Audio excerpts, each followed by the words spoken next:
देखिए सेठ, ऑपरेटर आपका पैसा नहीं बल्कि अपनी मेहनत का पैसा लेके जाता है, ठीक है। और क्यों आपकी मशीनों को छोड़ के भागता है पता है?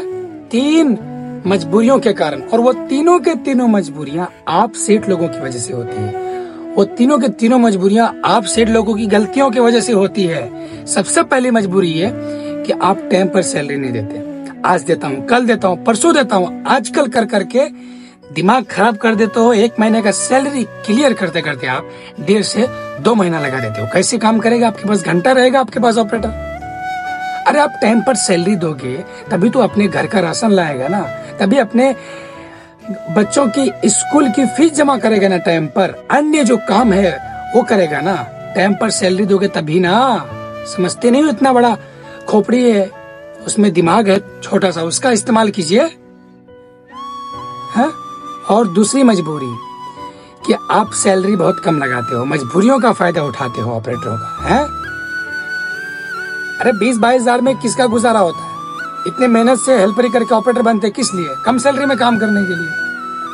अरे इतना सैलरी लगाइए, कम से कम 25 से 30 हजार लगाइए ताकि ऑपरेटर का भी परिवार चल सके।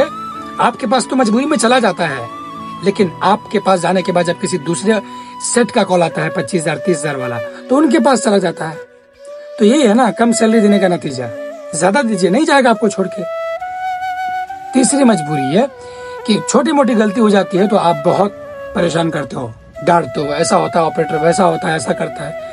अरे गलती नहीं होगी इंसान से तो किससे होगी? जानवर से होगी, है? समझने की कोशिश कीजिए। इन तीनों चीजों को फॉलो कीजिए, इन तीनों चीजों को आप सुधार लीजिए। पैसा टाइम पर दीजिए, पैसा ज्यादा दीजिए, परेशान ना कीजिए, तो कोई भी ऑपरेटर आपको छोड़कर नहीं जाएगा।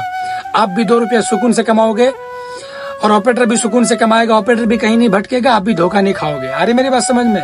हाँ, तीनों चीजों पे फोकस कीजिए अगर आप सुकून से धंधा करना चाहते हो तो।